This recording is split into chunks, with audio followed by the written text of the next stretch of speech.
நீங்கள் தவறவிட்ட எபிசோடுகளை இப்பொழுதே காணுங்கள் உங்கள் Tandivan.com மற்றும் Tandivan யூடியூப் சேனலில்.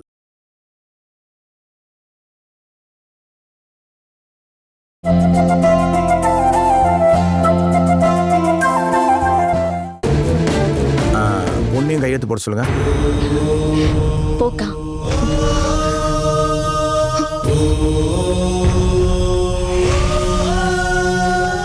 என்ன கௌரி, கையெழுத்து போட சொன்னா இவ்ளோ யோசிச்சிட்டு இருக்க?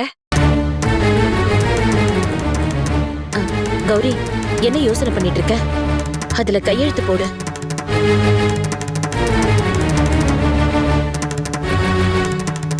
என்னம்மா, இந்த கல்யாணத்துல உனக்கு விருப்பம் இல்லையா? விருப்பத்தோடு தான் நடக்குது சார். நாங்க எல்லாரும் சேர்ந்து எடுத்த முடிவு தான் சார் இது. நான் உங்ககிட்ட கேட்கலம்மா, நீங்க சொல்லுங்க.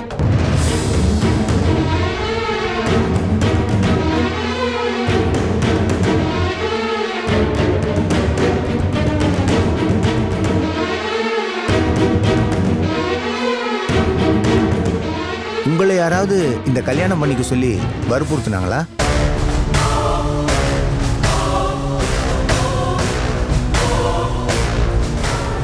யாராவது ஃபோர்ஸ் பண்ணி இந்த பொண்ணை கல்யாணத்தை கூப்பிட்டு வந்தீங்களா?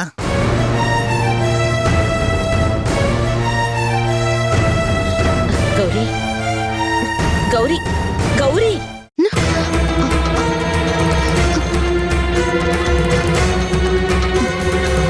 அம்மாடி கௌரி, உனக்கு என்னாச்சு?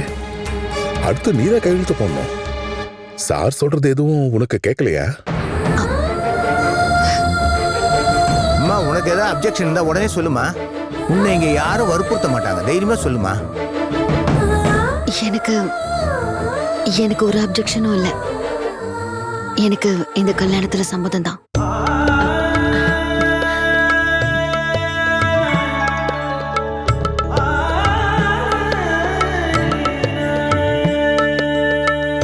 சரி, இதுக்கப்புறம் டயத்தை வேஸ்ட் பண்ண வேணாம், சீக்கிரம் கழுத்தை போடு.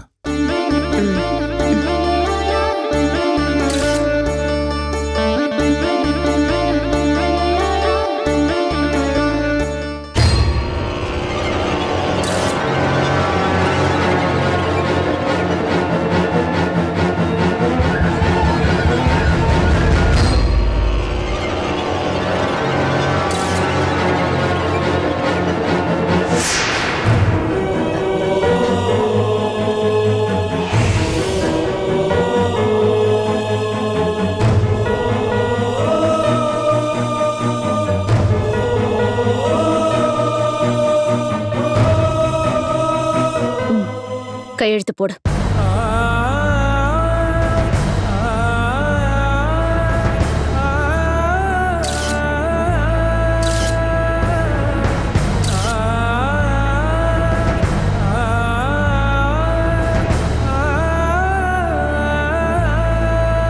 அடுத்து சாட்சிங்கெல்லாம் கையெழுத்து போடுங்க. சார், அப்புறம் இங்கே வச்சு தாலியும் கட்டிடலாம் இல்லையா? தாராளமா, அதெல்லாம் உங்க இஷ்டம். எங்க ஃபார்மாலிட்டி முடிஞ்சு போச்சு. வாங்க, இந்தா கட்டு. மாலையை கொடுப்பா.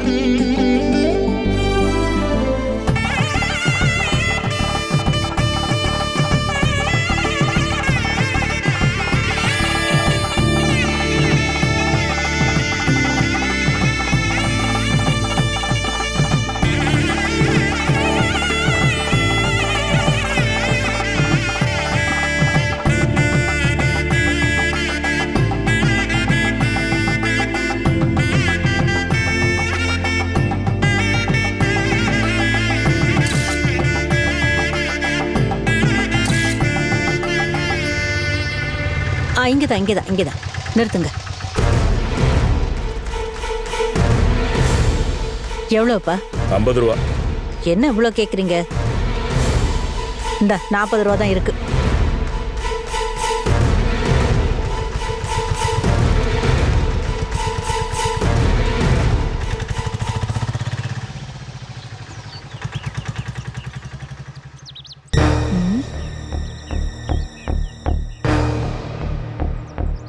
என்ன இது, யாராவது இறந்து போயிட்டாங்களா என்ன?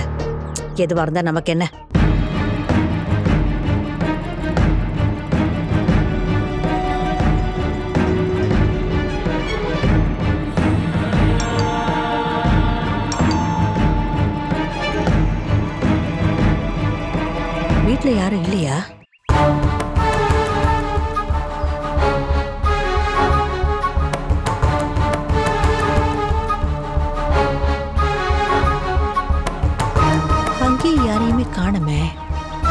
காயத்ரி, காயத்ரி,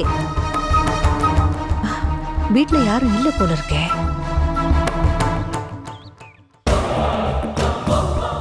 எல்லாரும் எங்க போயிட்டாங்க? காயத்ரிக்கு ஃபோன் பண்ணா எடுக்கவும் மாட்டேங்கிறா. என்னடா இது, இவ்வளவு தூரம் வந்துட்டு யாரையும் பார்க்காம எப்படி போறது?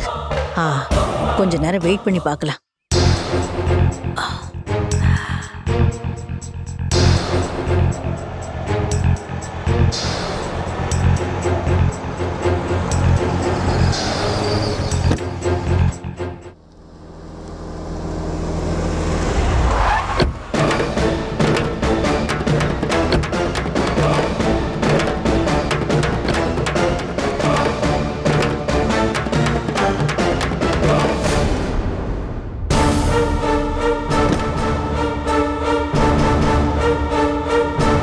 கௌரி, நீ அங்கே நில்லு, நான் விளக்கு எடுத்துட்டு வரேன். விளக்கு எடுத்துட்டு வந்துடுறேன்.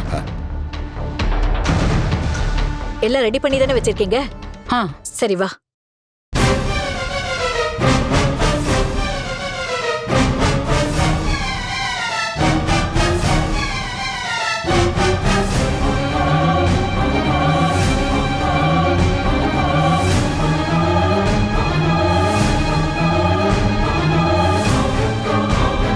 இப்படி வந்து நில்லு.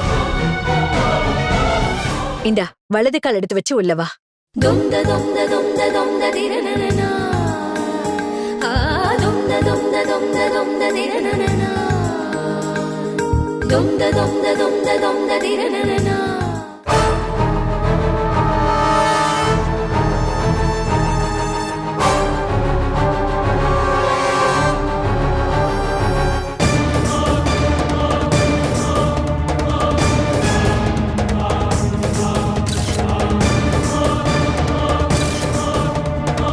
கடவுளே, கௌரி தானே அது?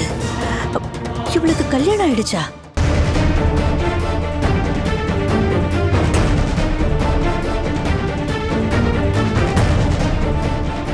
அம்மாடி கௌரி,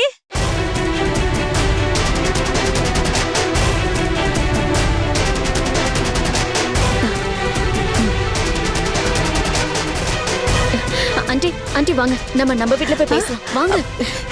யார்கிட்ட கேட்டு நீங்க அவளுக்கு கல்யாணம் பண்ணி வச்சீங்க? எல்லாத்தையும் நான் சொல்றேன், நீங்க வாங்க.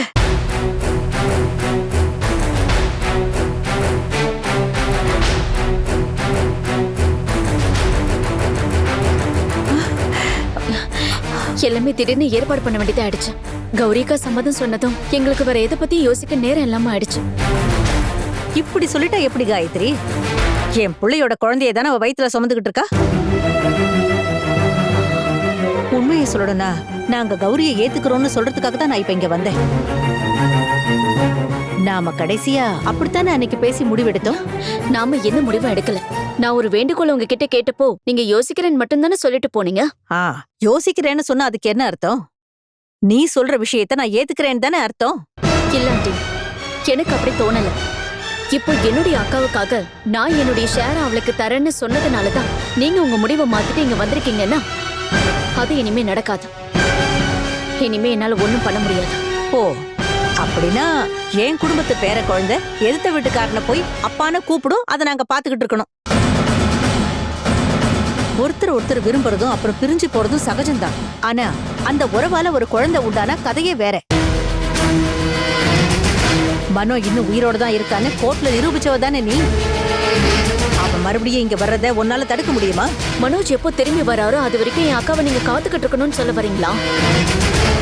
அது வரைக்கும் வர அவமானத்தை யார் தாங்குறது? அப்படி ஒரு அவமானம் ஏற்படாம இருக்கிறதுக்கு தான் நான் வந்தேன். ஆனா இங்க வந்து பார்த்தா கதையே வேற மாதிரி இல்ல இருக்கு.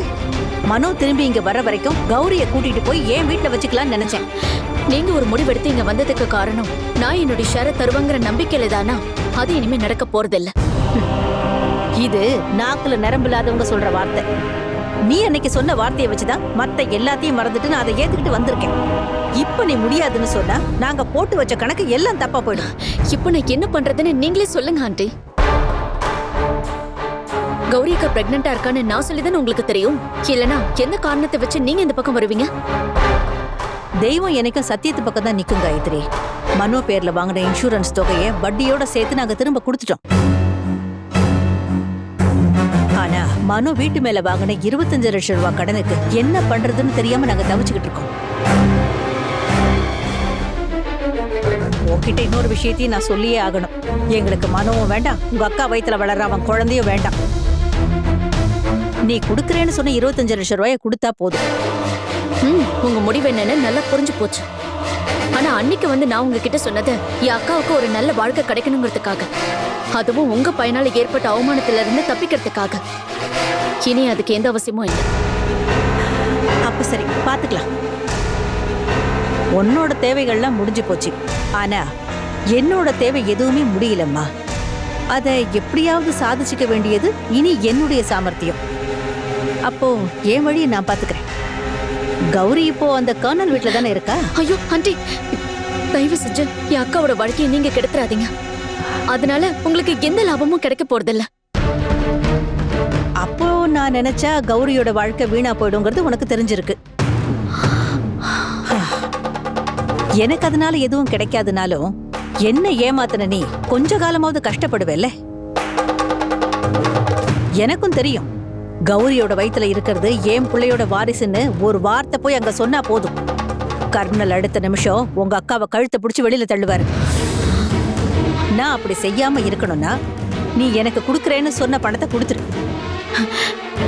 ஆண்டி ஆண்டி நில்லுங்க. எனக்கு என் அக்காவோட வாழ்க்கை தான் ரொம்ப முக்கியம். உங்களுக்கு நான் கொடுத்த வாக்க கண்டிப்பா காப்பாத்துறேன். ஆனா எனக்கு கொஞ்சம் டைம் வேணும். எவ்வளவு நாள் ஆகும்? இந்த வீட்ல என்னுடைய ஷேரை வாங்குற வரைக்கும் எனக்கு டைம் வேணும். நான் எங்க அம்மா கிட்ட சொல்லி அவங்கள சம்மதிக்க வைக்கணும். சரி, பிரச்சனையோட சீரியஸ்னஸ் எந்த அளவுக்கு இருக்குங்கிறத உங்க அம்மாவுக்கு நீயே புரிய வை. இல்லனா நான் போய் சொல்லட்டுமா? ஐயோ வேண்டாம். இப்போதைக்கு நீங்க எங்க அம்மா மட்டும் இல்ல, வேற யாருக்குன்னே படாம இங்க இருந்து கிளம்பிடுங்க. நீங்க நினைச்சது எல்லாமே நடக்கும்.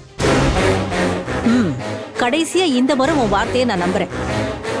இப்போதைக்கு யார் கண்ணிலையும் படாம யாருக்கிட்டையும் ஒரு வார்த்தையும் பேசாம நான் இந்த இடத்த விட்டு போயிடுறேன். ஆனா ரொம்ப நாள் கடத்தாம நீ சொன்ன வார்த்தையை நீ காப்பாத்தணும். வரேன்.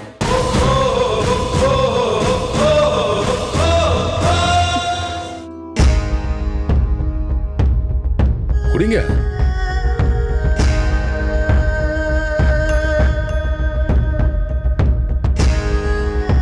அங்கேன்னு சுபாஷினி பாத்துட்டு இருக்க?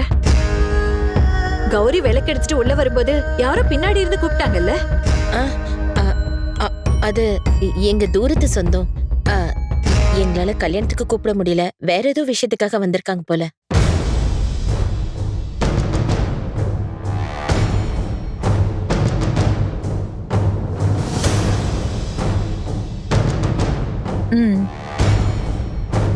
என்ன இருந்தாலும் பின்னாடி இருந்து கூப்பிட்டது அவ்வளவு நல்லதுக்கு இல்ல. அது ஒரு அபசகுனமா தான் எனக்கு தோணுச்சு. அவங்க என்னமா நல்லா இருக்கியான்னு கேட்டுட்டு இங்க வரமாட்டாங்களே. வந்தா என்ன அத்தை? கௌரியோட சொந்தக்காரங்க நீ நமக்கு சொந்தக்காரங்க தானே? இல்ல, அவங்க இங்க வரமாட்டாங்க. காயத்ரி அங்க போயிருக்கா. கல்யாணத்துக்கு கூப்பிடலன்னு கோவமா இருப்பாங்கன்னு நினைக்கிறேன். அத காயத்ரி சொல்லி புரிய வச்சிருவா. ஆமா, பிரசன்னா ஏன் கல்யாணத்துக்கு வரல? அவனையும் நீங்க கூப்பிடலையா? அவனை நானு காயத்ரி காவியா 3 பேரும் வீட்டுக்கே போய் கூப்பிட்டோம். ஆனா கல்யாணம் முடிவு பண்றதுக்கு முன்னாடி தாய்மாமன் கிட்ட ஒரு வார்த்தை சொல்லலன்னு பிரசன்னாவும் அவன் பொண்டாட்டியும் கோவத்துல இருக்காங்க. இதெல்லாம் அவங்க பிளான். ஏதாவது ஒரு காரணத்தை வச்சுட்டு கல்யாணத்துக்கு வராம இருந்தா மருமகளுக்கு எதுவும் கொடுக்க வேண்டாம் பாரு. இல்லன்னா மட்டும் பிரசன்னா என்னத்தை கொடுத்துருவான்? கல்யாணத்துக்கு வேட்டியும் சாட்டி நாம தான் கொண்டு போய் அவனுக்கு கொடுக்கணும். அவனோட வீம்பும் வீராப்பெல்லாம் சும்மாதான். 2 நாள் போச்சுன்னா அவனே சூன்னு இங்க ஓடி வந்துருவான். மொத்தமா பார்த்தா ஒண்ணுத்துக்கும் உதவாத குடும்பத்துல சம்பந்தம் வச்சிருக்க. சரி, நீயும் உன் பொண்ணு உட்காருங்க, நான் போய் பாயசம் எடுத்துட்டு வரேன்.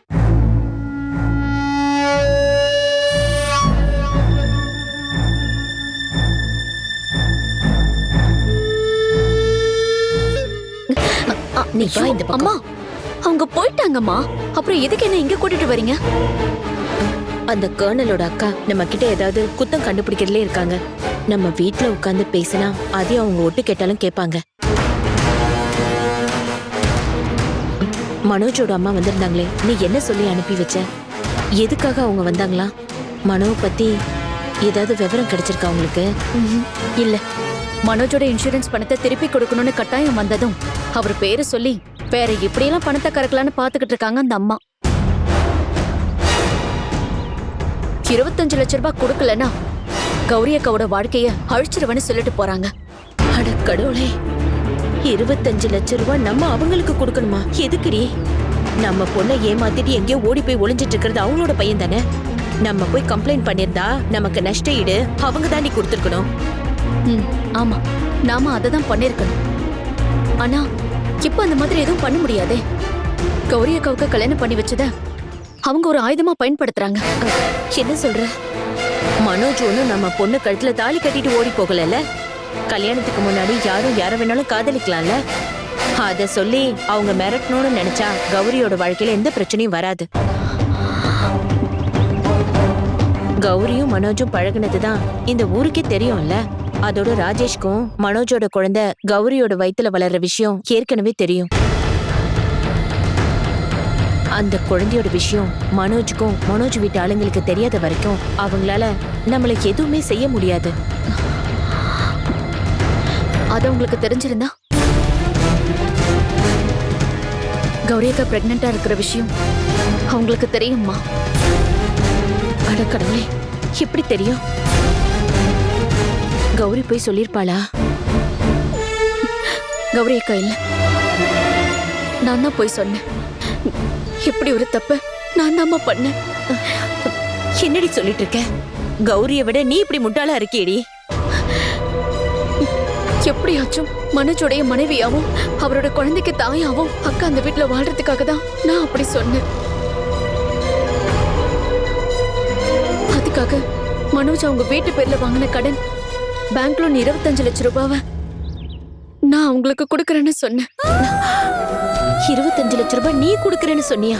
ஐயோ, உனக்கு என்னடி பைத்தியமா புடிச்சிருக்கு? அவ்வளவு பணத்தை நீ எங்க இருந்துடி கொடுப்ப? அப்பாவோட வேலைய நான் தானே பாக்குறேன். அதனால நம்ம வீட்ல இருக்கிற என்னோட ஷேர நான் அக்காவுக்காக விட்டு கொடுக்கறேன்னு சொன்னேன். ஐயோ கடவுளே, ஏண்டி இப்படி முட்டாள்தனமான காரியத்தை பண்ணி வச்சிருக்க? அப்பா ஞாபகமா இருக்கிற இந்த வீட்டையும் நானா பங்கு போடலான்னு முடிவு பண்ணிட்டியா? நடக்காது. நான் உயிரோட இருக்கிற வரைக்கும் இதை நடக்கவே விட மாட்டேன். அம்மா, கௌரி அக்காவுக்கு ஒரு நல்ல வாழ்க்கை அமைன்னு நினைச்சுதான் நான் அப்படி பண்ணேன். அப்பா பேரு தெரியாத ஒரு குழந்தைய அக்கா பெத்தெடுக்க கூடாது. மனோஜ் திரும்ப வந்தாலும் வரலனாலும் மனோஜோடைய குடும்பம் அக்காவே குழந்தைய ஏத்துக்கணும். இல்லைன்னா நமக்கு எல்லாருமே குடும்பத்தோட தற்கொலை பண்ணிக்க வேண்டியதுதான். அதுக்காக தான் நான் இப்படி ஒரு முடிவெடுத்தேன்.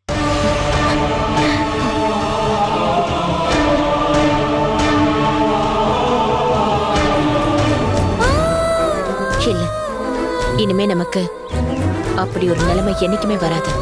என்ன பிரச்சனை வந்தாலும் ராஜேஷ் கௌரிய பாத்துப்பா. கௌரிக்காக இவ்ளோ செஞ்சவன் நாளைக்கு என்ன பிரச்சனை வந்தாலும் ராஜேஷால அதை சமாளிக்க முடியும். இப்ப பிரச்சனை ராஜேஷ் இல்லம்மா, கர்னல் அங்கிள் அத்தையும் தான். வேற யாரும் பிரச்சனை இல்ல. ஆனா கௌரி அக்கா வயித்துல மனசோட குழந்தை வளருதுன்னு தெரிஞ்சா அத அவங்க நிச்சயமா ஏத்துக்க மாட்டாங்க. அப்படின்னு இப்போ நம்ம என்ன பண்றது? பணம் கொடுக்கலனா இந்த விஷயத்தை கர்னல் சார் கிட்ட சொல்லிடுவேன்னு மனோ அம்மா மிரட்டுறாங்களா? ஆமா, அது மட்டும் இல்ல, நாளைக்கு அது மனோஜுக்கும் தெரிய வரும். அதனால பாதிக்கப்படுறது பாவம் ராஜேஷோட வாழ்க்கை தானம்மா. இப்போ என்ன பண்ணலான்னு முடிவு பண்ணிருக்க? அந்த பொம்பளோட வாயை அடைக்க வேற ஏதாவது வழி நீ யோசிச்சிருக்கியா? வழி இருக்கும்மா, ஏதாவது ஒரு வழி இருக்கும்.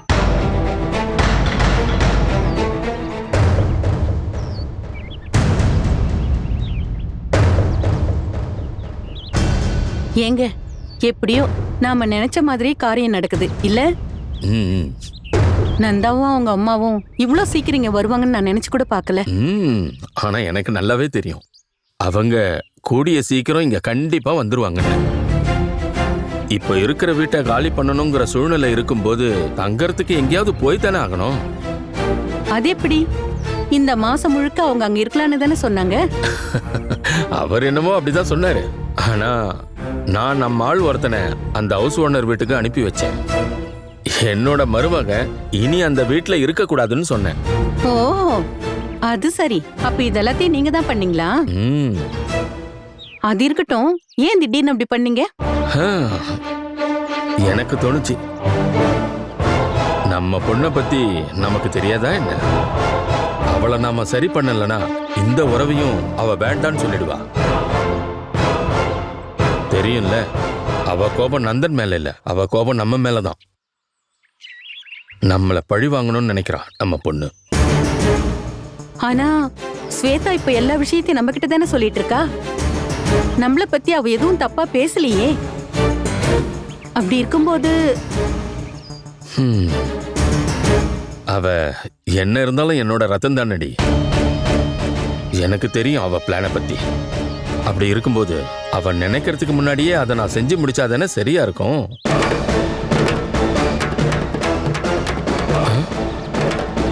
ஏய், அவங்க வந்துட்டாங்க.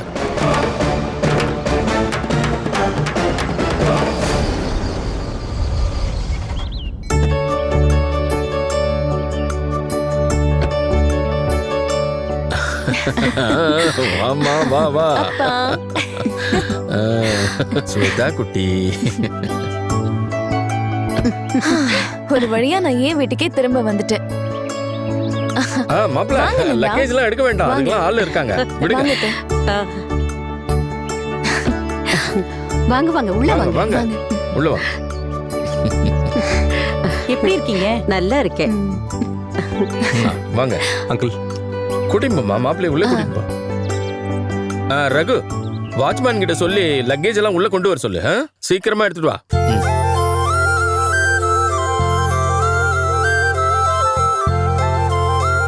ஸ்வேதா, முதல்ல நந்தாவுக்கும் அவங்க அம்மாவுக்கும் நம்ம வீட்டை சுத்தி காட்டு. அதுக்குள்ள நான் சாப்பிட ஏதாவது ரெடி பண்றேன். சரி மாமா. வாங்க நந்தா, முதல்ல நம்ம போய் நம்ம பெட்ரூமை பார்க்கலாம். நீங்களும் வாங்க அத்தை. வாங்க.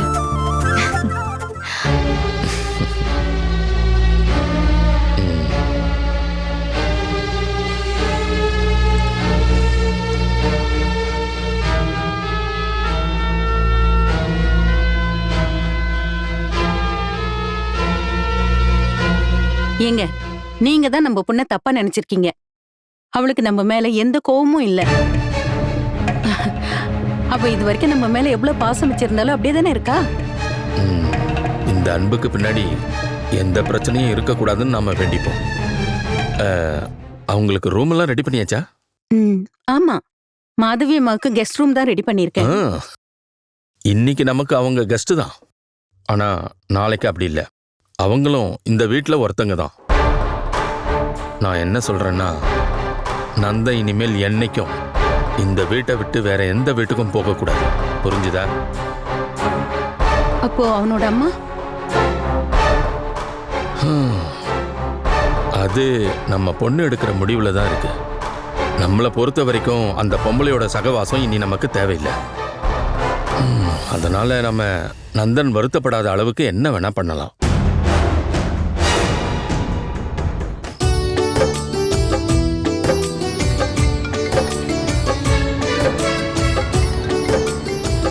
சொல்லு மச்சான். டேய் சுரேஷ், நீ எனக்கு ஒரு சின்ன ஹெல்ப் பண்ண. உன்னோட ஃபர்ஸ்ட் நைட்டை நீ எப்படி ஹேண்டில் பண்ணன்னு கொஞ்சம் சுருக்கமாக சொல்ல. லூசாடா நீ? கல்யாணம் ஆகாத என்கிட்ட கேட்டால் நான் என்னத்த சொல்லுவேன்? ஐயோ சாரிடா. இருக்கிற டென்ஷனில் உனக்கு கல்யாணம் ஆகலைங்கிறத மறந்துட்டேன். சும்மா வெறுப்பேத்தான், ஃபோனை வைடா. டேய் ராஜேஷ், அட்வைஸ் பண்றதுக்காக எங்க அப்பா இருக்கும்போது நீ எதுக்குடா உன் ஃப்ரெண்ட்ஸுங்களுக்கு ஃபோன் பண்ணி டென்ஷன் பண்ணிக்கிட்டு இருக்க? டேய், நீ இவ்வளவு நாளா கௌரிய லவ் பண்ணிட்டு தானே இருந்த, அப்புறம் எதுக்குடா நீ இவ்வளவு டென்ஷன் ஆகுற? இங்க பாரு, நீ இவ்வளவு டென்ஷனா சுத்திக்கிட்டு இருக்கிறத கௌரி வீட்டுல யாராவது பார்த்தாங்கன்னு வை, ரொம்ப கேவலமாயிடும். டேய் உள்ள போடா, போ. இப்படியும் ஒரு புள்ள.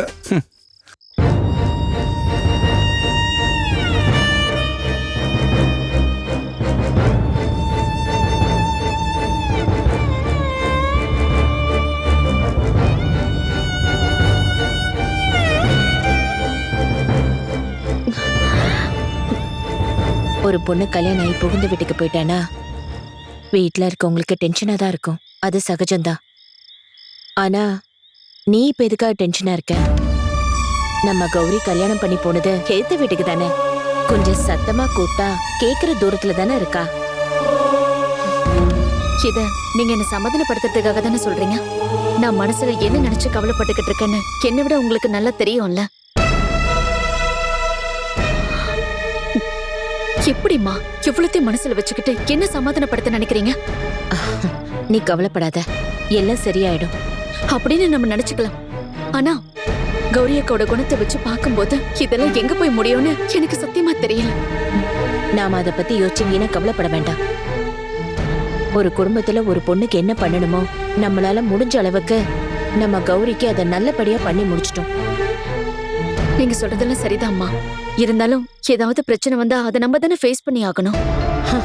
எப்பவும் நடக்க போற விஷயத்த நினைச்சுக்கிட்டு நீ இப்ப கவலைப்பட வேண்டாம். பிரச்சனை வரப்போ அதை நம்ம பாத்துக்கலாம். என்ன வரப்போ பாத்துக்கலாம். இன்னைக்கு அங்க என்ன நடக்க போகுதுன்னு யாருக்கு தெரியும்? கௌரி அக்கா ராஜேஷ் கிட்ட எப்படி நடந்துப்பான்னு நம்மளுக்கு நல்லா தெரியும்ல. ராஜேஷ் பக்கத்துல போனா கௌரி அக்கா எப்படி நடந்துப்பா? ஒருவேளை அக்கா ராஜேஷ் அடிக்க கூட செய்யலாம். அதுக்கப்புறம் அது கர்னல் அங்கிளுக்கு தெரியும். அப்புறம் எப்படி நம்ம அவருடைய முகத்தை பார்க்க முடியும்?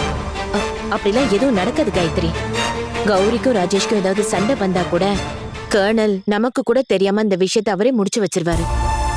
எல்லா பிரச்சனையும் தீர்த்து வைக்க கர்னல் அங்கிளால முடியுமா? கர்னல் அங்கிளுக்கு தெரிஞ்சா தீர்த்து வைக்கிறது இருக்கட்டும், அவரால தாங்க முடியாத அளவுக்கு ஒரு பிரச்சனை இருக்குல்ல கௌரி அக்காவோட வாழ்க்கையில. இப்ப அத பத்திலாம் யோசிச்சு எந்த பிரயோஜனமும் இல்ல. பாரு, அவங்க லைட் எல்லாம் ஆஃப் பண்ணிட்டாங்க. அங்க பிரச்சனை எதுவும் இருக்காது. நீ வந்து முதல்ல பாடு. வா வாமா.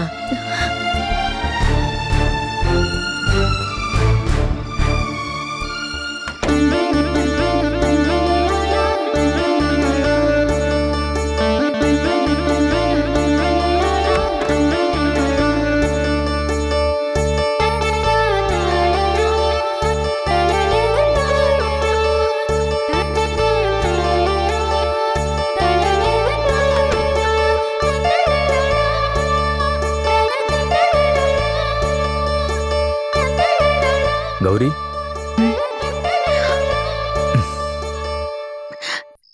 என்ன ரொம்ப நேரம் வெயிட் பண்ணி பார்த்துட்டு தூங்கிட்டியா? தூங்கிட்டேன். என்ன? நான் எங்க அப்பா கிட்ட சில விஷயத்தை பத்தி பேசிட்டு இருந்தேன். அது மட்டும் இல்லாம என் ஃப்ரெண்ட்ஸும் கால் பண்ணிட்டே இருந்தாங்க. அதான் கொஞ்சம் லேட் ஆயிடுச்சு. அதுக்கு இப்ப என்ன? ஒன்றும் இல்லை, சும்மா சொன்னேன். கௌரி, பால் குடிக்கலையா? ராத்திரியில பால் குடிக்கிறது எனக்கு பிடிக்காது. ஓகே, பரவாயில்ல. எனக்கும் அது பிடிக்காது. இருந்தாலும் எங்க அப்பாவும் அத்தையும் வற்புறுத்தி சொன்னதுனால. அதெல்லாம் இருக்கட்டும். இந்த அலங்காரம்லாம் எதுக்கு? இல்ல, இன்னைக்கு நம்மளுக்கு ஃபர்ஸ்ட் நைட் இல்ல, அதான் இந்த மாதிரி போலாம். ராஜேஷ், என் ஃபர்ஸ்ட் நைட் தான் முடிஞ்சிருச்சே. கல்யாணத்துக்கு முன்னாடியே நான் தான் உன்கிட்ட எல்லா விஷயத்தையும் சொல்லிட்டேனே, ஞாபகம் இல்லையா? இருக்கு. அப்போ நீ எங்க படுக்க போற? இல்ல கௌரி, நம்மளுக்காக தான் இந்த புது கட்டில்லாம் வாங்கியிருக்காங்க. அப்பா ஸ்பெஷலா ஆர்டர் கொடுத்து வாங்கினாரு. அத பத்தி நான் எதுவும் சொல்ல வரல. நாம படுக்கிற விஷயத்த பத்தி தான் கேக்குறேன். ஒன்னு சொல்லலாம், நீ கட்டில்ல படுத்துக்கோ, நான் சோஃபால படுத்துக்கிறேன். கௌரி, ஒரு நிமிஷம். நமக்கு தான் கல்யாணம் ஆயிடுச்சுல, நாம இப்ப புருஷன் பொண்டாட்டி. அப்படி இருக்கும்போது நம்ம ஒரே கட்டில படுத்தா என்ன தப்பு? அது முடியாது ராஜேஷ். என் உடம்பத்தோட நான் சம்மதிக்க மாட்டேன். அந்த மாதிரி ஒரு எண்ணம் உன் மனசுல இருந்தா அதை இந்த நிமிஷமே தூக்கி போடுறதுதான் நல்லது. என்னை பொறுத்த வரைக்கும் நீ என்னோட வாழ்க்கையில ஒரு கார்டியன் மட்டும்தாங்கிறத நீ மறந்துடாத. ஒரு சின்ன குறை கூட இல்லாம என் குழந்தையை நான் பெத்தெடுக்கணும். என்னோட ஒரே லட்சியம் அதுதான். அதான் நான் ஏற்கனவே உங்ககிட்ட சொல்லிட்டேன் கௌரி, உனக்கு பிறக்க போற குழந்தைய நான் என் குழந்தையாவே வளர்ப்பேன். நான் உயிரோடு இருக்கிற வரைக்கும் அதுல எந்த மாற்றமும் இருக்காது. இன்னொரு விஷயத்தையும் சொல்லிடுறேன். நம்மளுடைய இந்த கல்யாணம் ஒரு டெம்பரரி அட்ஜஸ்ட்மெண்ட் தான். அப்படின்னா நீ என்ன சொல்ல வர கௌரி? சொல்றேன். நம்ம 2 பேரும் ஒரு புது வாழ்க்கையை தொடங்கலான்னு எப்போ என் மனோ என்னை தேடி வராரோ அந்த நிமிஷமே எல்லாத்தையும் விட்டுட்டு என் குழந்தையோட நான் அவர் கூட போயிடுவேன்.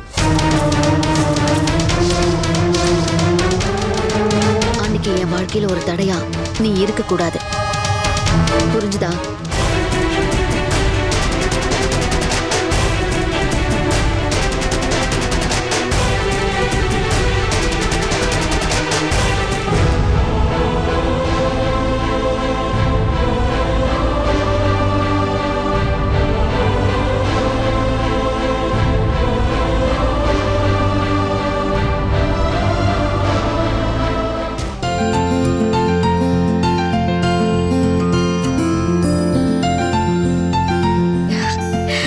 அம்மா, டிஃபன் ரெடி ஆயிடுச்சா?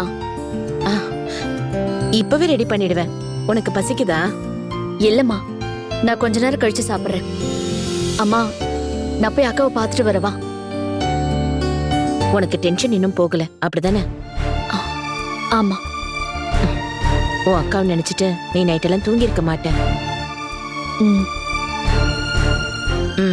சரி, போய் பார்த்துட்டு வா. சரிம்மா. அப்புறம் ஒரு விஷயம். என்னம்மா? அவளை டென்ஷன் ஆக்குற மாதிரி நீ எந்த கேள்வியும் கேட்டுட்டு இருக்காத. அவன் குணத்தை பத்தி உனக்கு தெரியும்ல. நீ போய் என்ன ஏதுன்னு ஃபார்மாலிட்டிக்கு விசாரிச்சுட்டு சீக்கிரம் வந்துரு. அதுதான் நல்லது. அப்படியே பண்றேன். போறதுக்கு எனக்கு தயக்கமா தான் இருக்கு. இருந்தாலும் நான் போய் பார்த்துட்டு வரேன்.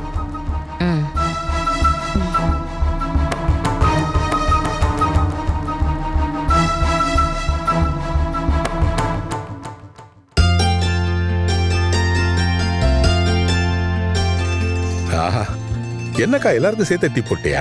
பின்ன என்னடா, ஒவ்வொருத்தங்களுக்கு தனித்தனியாவா போட முடியும்? அது சரி, பிள்ளைங்க எந்திரிக்கல, என்ன பண்றது? மாடிப்படி ஏறி போய் குடுக்கறதுக்கெல்லாம் என்னால முடியாது. ஏற்கனவே எனக்கு மூட்டு வலி இருக்கு. அப்படின்னு நான் போய் கொடுக்கணுமா? அது நல்லா இருக்காதுல்ல. அப்ப ராஜேஷ்க்கு ஃபோன் பண்ணி கீழே வர சொல்லு. அவங்க 2 பேரும் வந்து டீ குடிக்கட்டும். அப்படிலாம் பண்ண வேண்டாம் அக்கா. நீ ஒண்ணு பண்ணு, டீ எடுத்துட்டு போய் கிச்சன்லயே வச்சிரு. அவங்க வந்ததுக்கு அப்புறம் சூடு பண்ணி கொடுக்கலாம்.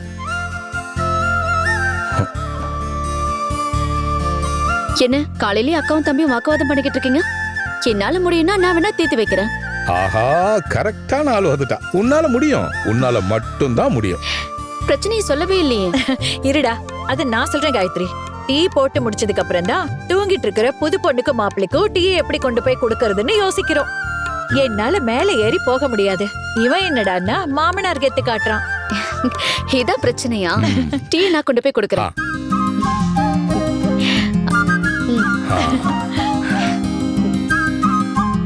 அக்கா, உண்மையை சொல்லணும்னா காயத்ரியை தான் ராஜேஷிக்க கட்டி வைக்கணும்னு எனக்கு ஆசையா இருந்தது. என்ன பண்றது, அவன் தலையெழுத்து அவனுக்கு கௌரியை தான் பிடிச்சிருக்கு.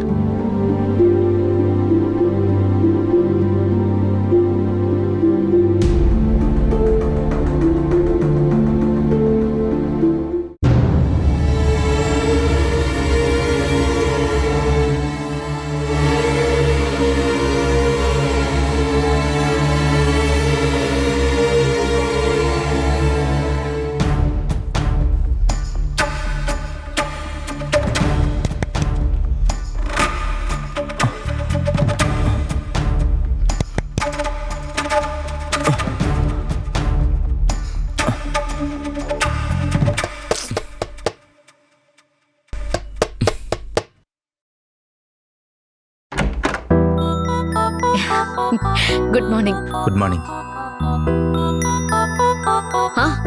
மேடம் எழுந்துட்டீங்களா? டீ எடுத்துக்கோங்க. இந்தக்கா, உனக்கு என்னடி இங்க வேலை? நீ வேலைக்கு போலியா? நான் உன்னை வந்து பார்த்துட்டு அப்படியே டீய இங்க வச்சுட்டு முதல்ல கிளம்பு.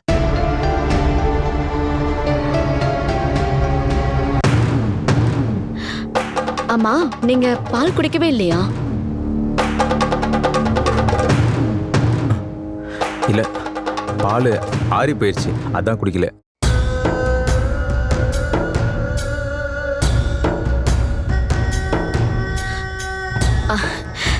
சரி, இன்னைக்கு என்ன ப்ரோக்ராம் பண்ணிருக்கீங்க? சினிமா, ஷாப்பிங் ஏதாவது போறீங்களா? இப்போ வரைக்கும் அந்த மாதிரி எதுவும் பிளான் பண்ணல. அப்படின்னா சினிமாக்கு போயிட்டு வாங்க. ஏய், என் கூட கொஞ்சம் வா.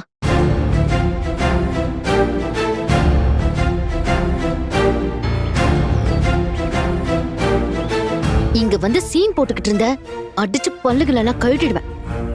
சினிமாக்கு போறது ஷாப்பிங் போறதெல்லாம் நான் பாத்துக்கிறேன். நீ ஒன்னும் சொல்ல தேவையில்ல, புரியுதா?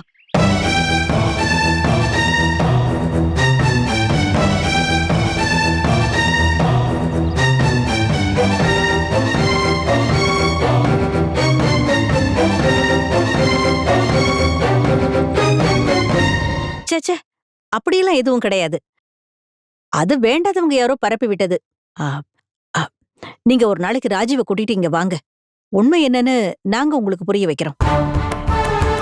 நீங்க திடீர்னு இந்த மாதிரி சொன்னீங்கன்னா எங்களுக்கு கொஞ்சம் அவகாசம் கொடுங்க. எங்களுக்கு இருக்கிற பிரச்சனைகளை நீங்களும் கொஞ்சம் புரிஞ்சுக்கணும். நீங்க இப்படி பிடிவாதம் பிடிச்சா நான் என்ன செய்யறது? சரிங்க, சம்மதிக்கிறேன். நாம குறிச்ச தேதியிலே கல்யாணத்தை பண்ணிடலாம். போதுங்களா? அப்ப நான் போன் வச்சிடுறேன். என்ன சோபா, நீ எதுக்காக கல்யாணத்தை உடனே நடத்துறோன்னு ஒத்துக்கிட்ட? என்ன வேற என்ன பண்ண சொல்றீங்க? யாரோ நமக்கு வேண்டாதவங்க அவங்க கிட்ட போய் என்னமோ சொல்லிருக்காங்க. நாம குறிச்ச தேதியில இந்த கல்யாணம் நடக்கலனா அவங்களுக்கு இந்த சம்பந்தமே வேண்டாங்கறாங்க. போறாங்கன்னா போகட்டும். அதோட இவ்ளோ பிரச்சனைக்கு இடையில நாம என்ன பண்ண முடியும்? கல்யாணத்தை நடத்த நம்ம கிட்ட பணம் எங்க இருக்கு? இத நீங்க என்கிட்ட சொல்லி பிரயோஜனம் இல்ல. தோ அங்க சொல்லுங்க உங்க பொண்ணு கிட்ட. இவ கொண்டு வந்த சம்பந்தம் தானே அது.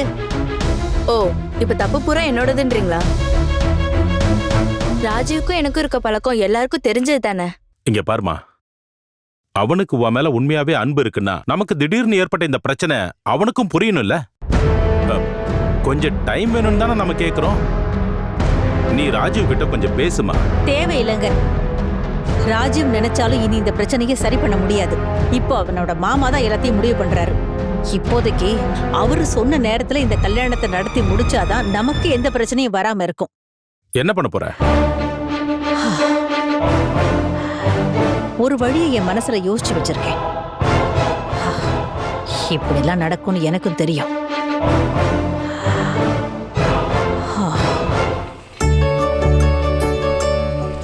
அக்கா, எனக்கு நீ கஞ்சி போதும், வேற எதுவும் வேணாம். இங்க உனக்கு கஞ்சியும் இல்ல ஒன்னும் இல்ல. பசிச்சா மட்டும் உனக்கு உன் அக்கா ஞாபகம் வந்துரும்ல. மத்த நேரத்துல நான் எது சொன்னாலும் மதிக்கிறதே இல்ல. உன் தம்பி தான் பெரிய வக்கீல் ஆயிட்டானே சுகந்தி. இனிமே அவன் நம்ம பேச்செல்லாம் கேட்க போறதில்ல.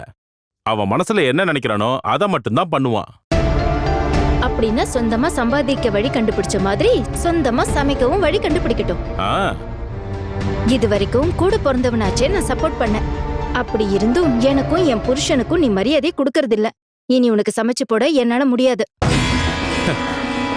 எதுக்காக மச்சான் இப்படி மானம் கெட்டு போய் இந்த வீட்டுல இருக்க? என்னோட சம்பாத்தியத்துல தான் நீ இது வரைக்கும் சாப்பிட்டுக்கிட்டு இருக்க. கொண்டாட்டியோட தம்பிக்கு வாழ்க்கை முழுக்க சோறு போடுறேன்னு நான் ஒன்னும் சத்தியம் பண்ணிட்டு வரல. உன்னால இந்த வீட்டுல மத்தவங்களும் நிம்மதியா சாப்பாடு சாப்பிட முடியலப்பா. பாத்திரத்தோட மூடி திறக்கிற சவுண்டு கேட்டா உடனே இங்க வந்து நின்னுடுற. அட என்ன மச்சான் கோச்சிக்கிட்டியா? நீ இந்த சமையல் கட்டுல மட்டும் இல்ல, இந்த வீட்டுல இருந்து கூட இங்க பாரு, என்ன பாரு. இந்த வீட்டை விட்டு உடனே வெளியே போயிட்டீனா எனக்கு நிம்மதியா இருக்கும்பா. இதுக்கு மேலையும் இங்க உட்கார்ந்து தண்ட சோறு சாப்பிடணும்னு நினைச்சீனா உனக்கு எதுவும் கொடுக்க கூடாதுன்னு உன் அக்கா கிட்ட நான் சொல்லிடுவேன். ஏய் என்ன பாரு, அதையும் மீறி அவ ஏதாவது உனக்கு கொடுத்தா உன் கண்ணு முன்னாடியே அவ மூஞ்செல்லாம் அடிச்சு உடைச்சிருவேன். ஞாபகம் வச்சுக்கோ.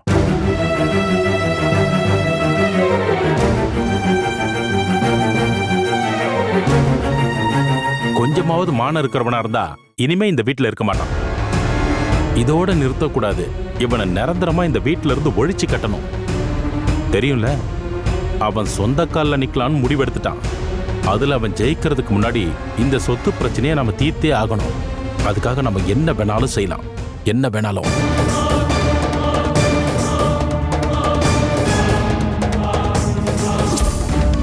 நான் வருத்தமா இருக்கிறப்போ நடந்து முடிஞ்சதை பத்தி கவலைப்படாதீங்கன்னு சொல்ற ஆள் நீங்க. உங்க குடும்பத்துல இருக்கிற ஒரு சின்ன பிரச்சனையை நினைச்சு எவ்வளவு கவலைப்படுறீங்க? இது ஒன்றும் சின்ன பிரச்சனை இல்லை காயத்ரி. ரொம்ப வருஷங்களா இதை நான் அனுபவிச்சுட்டு இருக்கேன். இதுக்கு உடனே ஒரு நல்ல தீர்வு கிடைக்க போறதும் இல்லை. வீடு உங்களுக்கு விட்டு கொடுத்துட்டீங்கன்னா எல்லாமே சரியாயிடுமா? உங்களை வீட்டை விட்டு துரத்திட்டு அந்த வீட்டை சொந்தமாக்கணும்னு தான் உங்க மாமாவுடைய எண்ணம். அதுக்கு நீங்க ஒத்துக்கவே கூடாது. கொஞ்சம் கூட நிம்மதி இல்லாத வீடு. எதுக்கு காயத்ரி? வக்கீல் ஆஃபீஸ் இருக்கிற பில்டிங்ல ஒரு ரூம் காலியா இருக்கு. நான் இங்க போயிடலாமான்னு யோசிச்சுட்டு இருக்கேன். அப்போ உங்க பாட்டி உங்களுக்காக தானே அவங்க வாழ்ந்துகிட்டு இருக்காங்க. அதுவும் இல்லாம உங்க அக்கா பொண்ணு உங்களை பார்க்காம இருப்பாளா? அவங்களுக்காக தான் நான் இவ்வளோ நாள் பொறுமையா இருந்தேன். அம்மு குட்டிக்கு நான் இல்லைனாலும் ஒரு பிரச்சனையும் இல்லை. அவளை அவங்க அம்மா அப்பா பார்த்துப்பாங்க. நான் இல்லைனா பாட்டி தான் ரொம்ப பாவம். நீங்க எங்கேயும் போக கூடாது. அது உங்களுக்கு சொந்தமான வீடு. அவங்க செலவுல நீங்க அங்க சாப்பிடுறீங்கன்னு தானே பிரச்சனை. அங்க இருக்க கூடாதுன்னு சொல்றதுக்கு யாருக்கு உரிமை இருக்கு? Catch us on TV, Tandivan.com, Facebook and YouTube.